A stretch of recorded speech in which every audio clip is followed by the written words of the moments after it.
Добро утро, уважаеми зрители! При мен е социологът Китодар Тодоров, с когото в предишното предаване, който разбира се е следил или гледал, най-вероятно сте го гледали всички, вие многомилионната ми аудитория, имахме леки пререкания, но в името и в благото на доброто предаване и разбира се от уважение към телезрителя, ние изгладихме тези наши така наречени остри камъни помежду си и сега мисля, че всичко е наред. Добро утро, социолог Тодоров!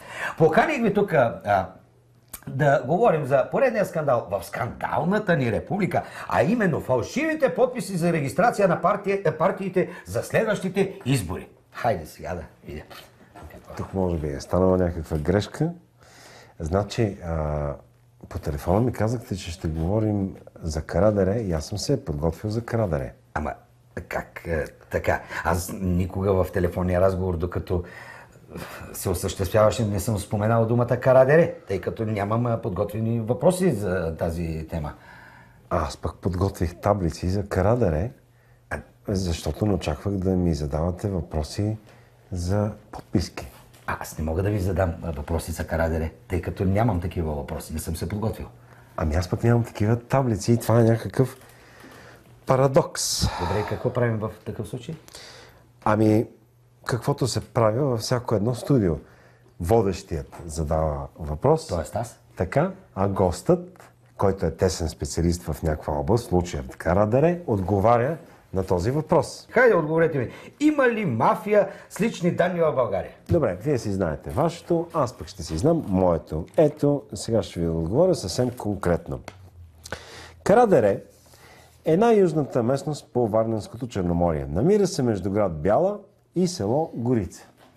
Ма вие сега и географ ми се извадихте. Аз ви питам конкретно, вие като социолог ми говорите, има ли мафия с подписите в България? Какво толкова сложно съм задал, да се отплеснахме за география да говорим? Малко по-сериозно. По време на летния сезон, по дължината на няколко километровата ползна линия и навътре в горите могат да се изборят над 200 палатки.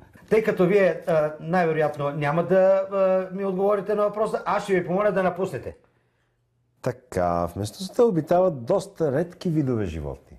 Моля ви се, всеки момент такъв рядък юмрук ще получите в рядката си физиономия, ще ви разредя зъбите. Чувате ли? Напуснете веднага. Заплашихте ли ме? Не ви заплаших, просто ви помолих, използвайки сила.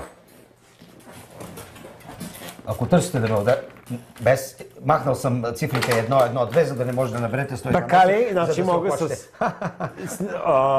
Вие, господин Чо.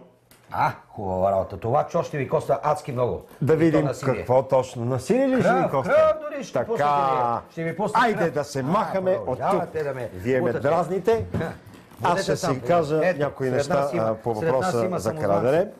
Така, Карадере е най-южната местност по Варненското Черноморие. Моля ви, не ме пречете. Моля ви, не ме пречете. Ще превеждам в... Карадере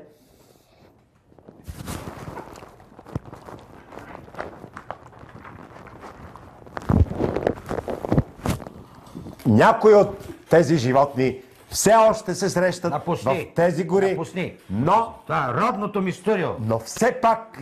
Все пак, вие сте виновни. Родното ми студио. Родно студио. Умайно сладко.